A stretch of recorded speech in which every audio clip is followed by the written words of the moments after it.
So a lot of businesses are pretty lost when it comes to digital marketing. And what I'm going to do today is quickly break down some of the things that you must know for 2019 when it comes to digital marketing. Digital marketing goes pretty much hand in hand with this idea of inbound marketing methodology. The inbound marketing methodology was created by a company called HubSpot, and it's been adopted all throughout marketing and digital marketing. The whole idea of inbound marketing methodology is to attract and draw customers in rather than going out and reaching out to them. So those afternoon phone calls that we get from energy companies, that's really annoying around dinner time or whatever it is, that's the idea of outbound marketing and outbound sales. And what we're trying to do is we're trying to draw people in so they actually take the actions to connect with us rather than the other way around. Just to quickly go into it a little bit more, the whole idea is to attract, convert, close, and then delight customers.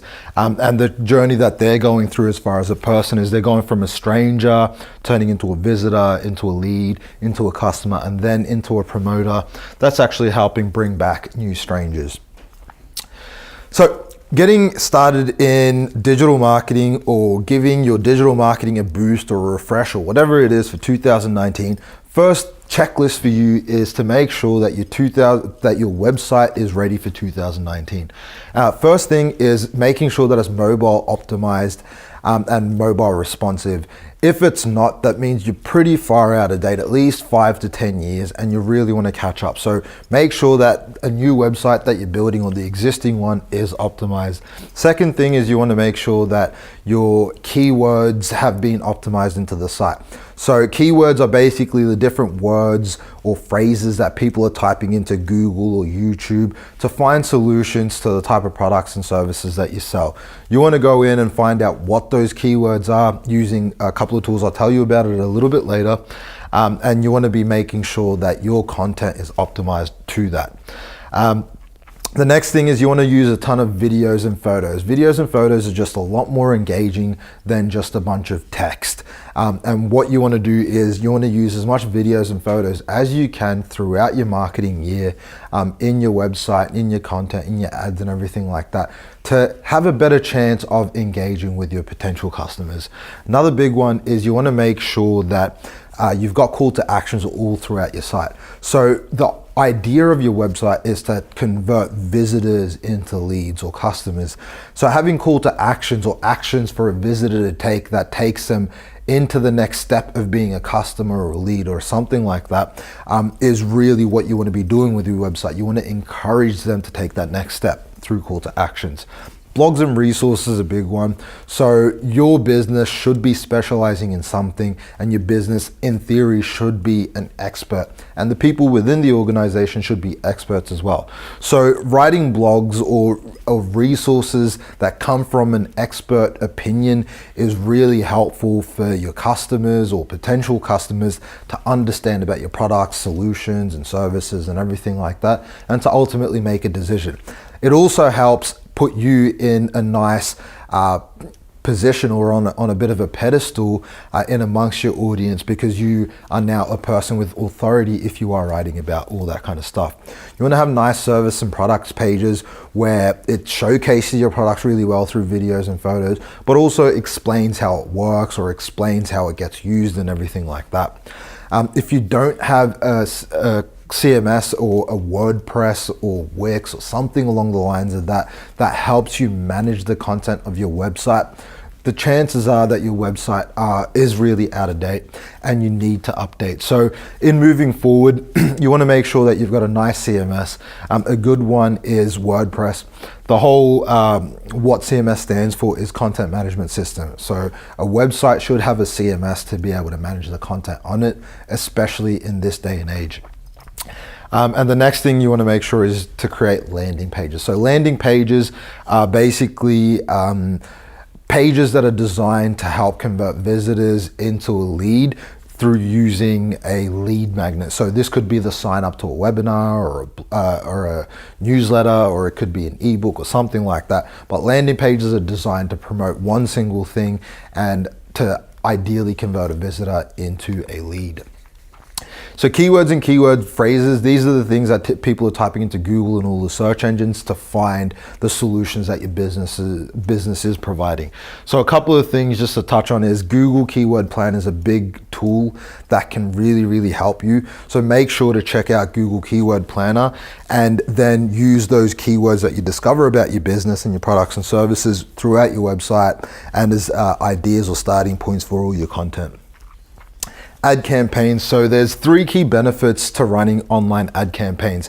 Your ability to target people. So you can target people based on their demographics, their job, their location, a whole bunch of things like this. So you want to be making sure that you leverage that. Your ability to retarget is also a big one. So people that have already engaged with your brand or interacted with an ad or something like that, you can basically retarget them. So you can send another ad to them if they're on YouTube or Facebook or whatever it is, to try and get them to convert into a lead or whatever it is that you're trying to do.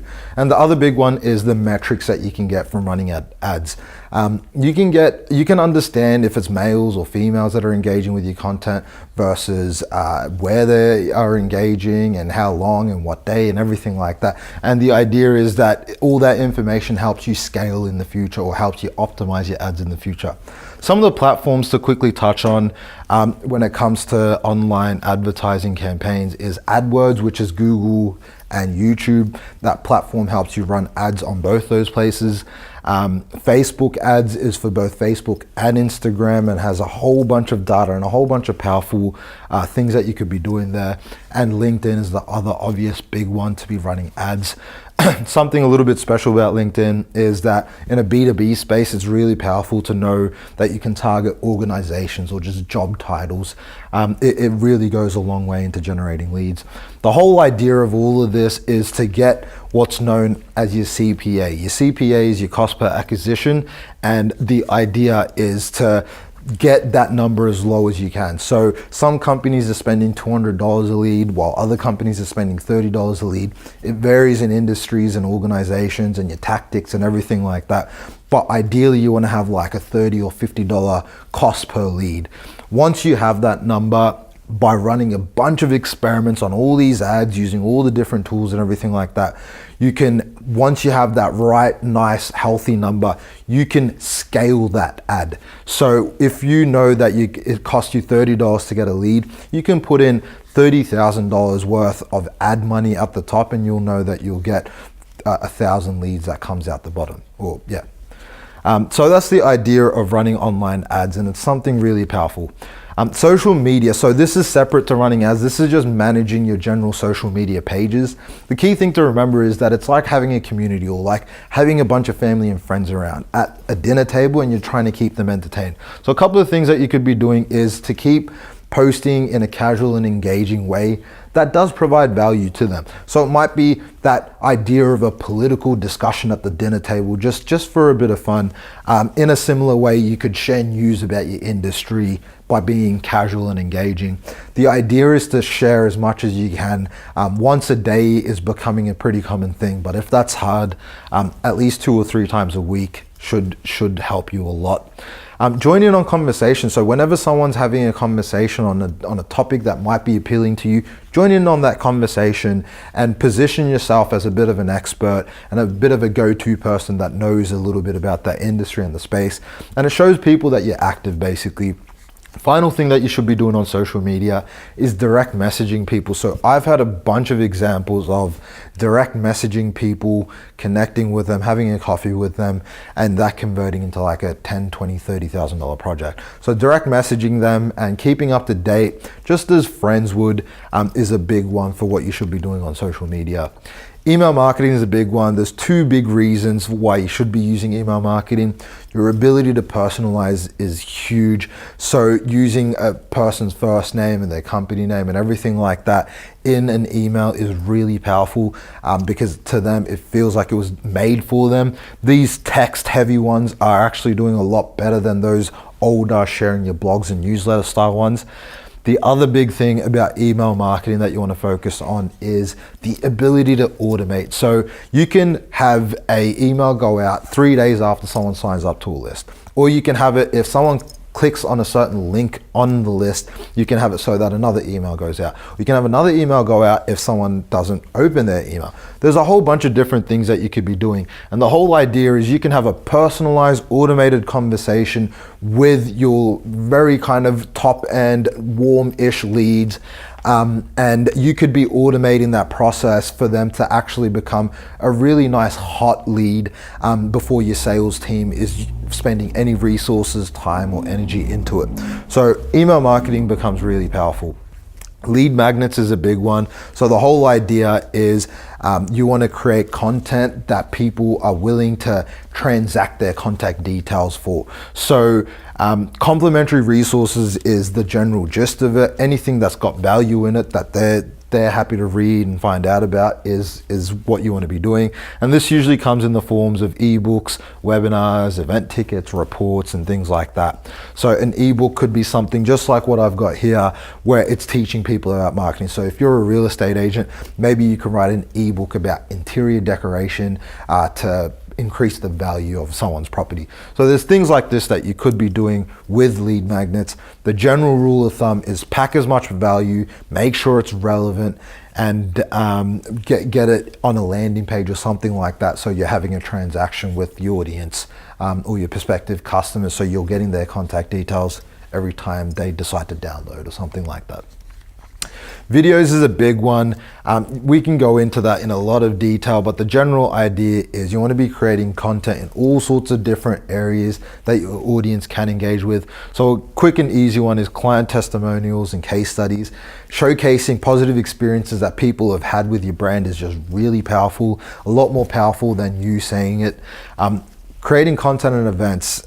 One, it's good to promote future events. Two, it's good to just showcase the fact that you're doing events. And three, events have so much nice times to grab content that you just never know where that content could be used in the future. So gathering as much content as you can at events is huge.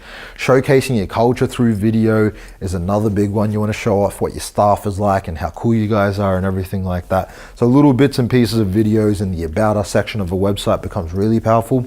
Thought leader videos are basically videos like what I'm doing right now, where you're sharing an idea or a topic and you're showcasing your expertise to your audience. Another big one is just videos on how your products and services works. That's a big one.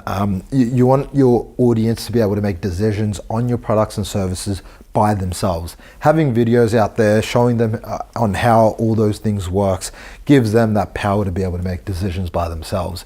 Another big one is that your ability to repurpose videos. So what you want to be doing is take the long videos and chop them up into little snippets and bite-sized pieces that you can use on social media. Take the shorter ones and create them into long webinars. And you can do all sorts of things like that, but repurposing content is really powerful because you don't want to spend too much time creating brand new content all the time when all your past content can just be used in different ways and methods to keep your people engaged. Another big one for all of this content is just to repurpose it and use it all in ads. So whether it's a case study or a thought leader video or an event or whatever it is, you can use that as an ad to generate leads or to engage or reach people and everything like that. So just keep that in mind. The other big one that goes alongside video is obviously photo. So a big one, if you don't already have some, is some nice staff headshots. Staff is the first point of a touch point that a lot of clients will have with your business when it's an in-person type of a thing, and you want to make sure that the impression that they got before that in-person thing was a nice staff headshot of the person that they're about to meet. A lot of organizations leverage stock images for creating quick marketing bits and pieces. So what you want to do in the photo department for your business is to create your own bank of stock images that are actually your images. So you get a photographer in once or twice a year at the right time, obviously, to capture little bits and pieces of your business. So you're building a bank of images that marketers can just use in the future when they need. Like before with video, events is a big one. So you just want to make sure that you're making the best of your events by either taking content yourself, having an event photographer there, or encouraging some of your users and we'll get to that, but encouraging some of your staff and visitors and your clients to take photos and everything like that at events is very powerful. I jumped the gun a little bit, but user-generated content is the other big one. So the whole idea is to, instead of you talking about your brand and products and services, to get your staff talking about it and your clients talking about it through content that they create and share. So if you can get people to do that, that becomes really powerful. It's the equivalent of a referral in the world of content.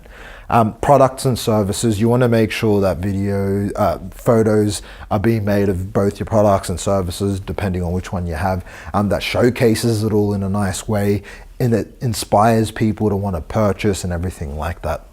So what should the game plan be heading into 2019? Well, there's 3 key areas that I think that everyone should focus on if they haven't. Website review and getting your website up to date, everything content related, and then making sure you've got an ads engine running. So first things first, website review, what does that look like? Making sure that your content is up to date and everything looks nice and flashy, new 2018, 2019 feel is just a must have.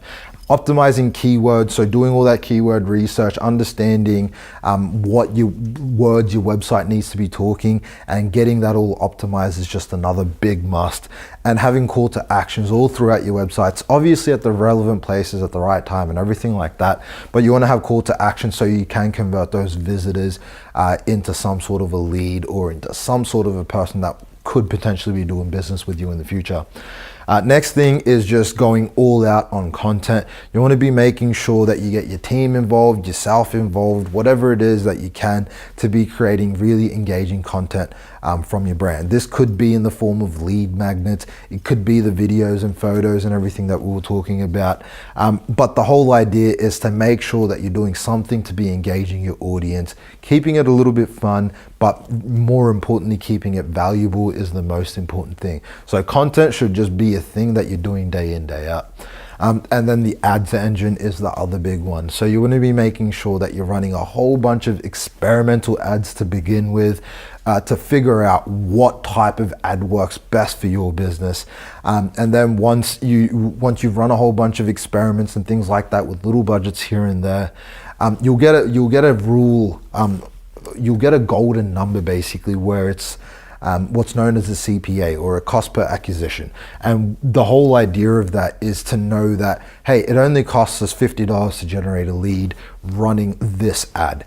Once you know that number and you're comfortable with that number, what you could do is you can scale that campaign out. And the whole idea is you can take an ad where it costs $50 to generate a lead, put $50,000 in and generate 1,000 leads. And you could know it like that. You can basically take it to an accountant and be like, hey, I need $30,000 for ads because it's going to grow our business by X.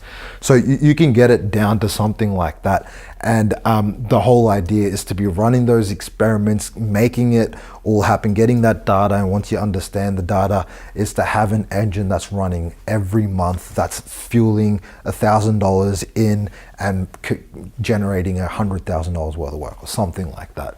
So that's the whole idea of what you should be doing in 2019 when it comes to digital marketing. I really hope that this information was helpful to you guys. I'm planning on doing one of these ebooks every year, so this concept is going to get updated every year so it stays relevant and up to date for what marketing is doing at the time. This is the very first book. Well, it's the second version of the first book, the idea is to really help people that aren't in the digital marketing space to understand it. If you did find this helpful, please do share this video around. And the other thing that you could be doing is downloading the ebook and just keeping it with you, keeping it on your phone, and just having it handy for whenever you've got a marketing discussion or something like that happening. At least that way you can pull some ideas from it. You can have a little bit of an experiment, use it as a bit of a drawing board and things like that. But until next time, guys, I hope you have an awesome day, and I hope that your digital marketing is going to kick off really well for 2019.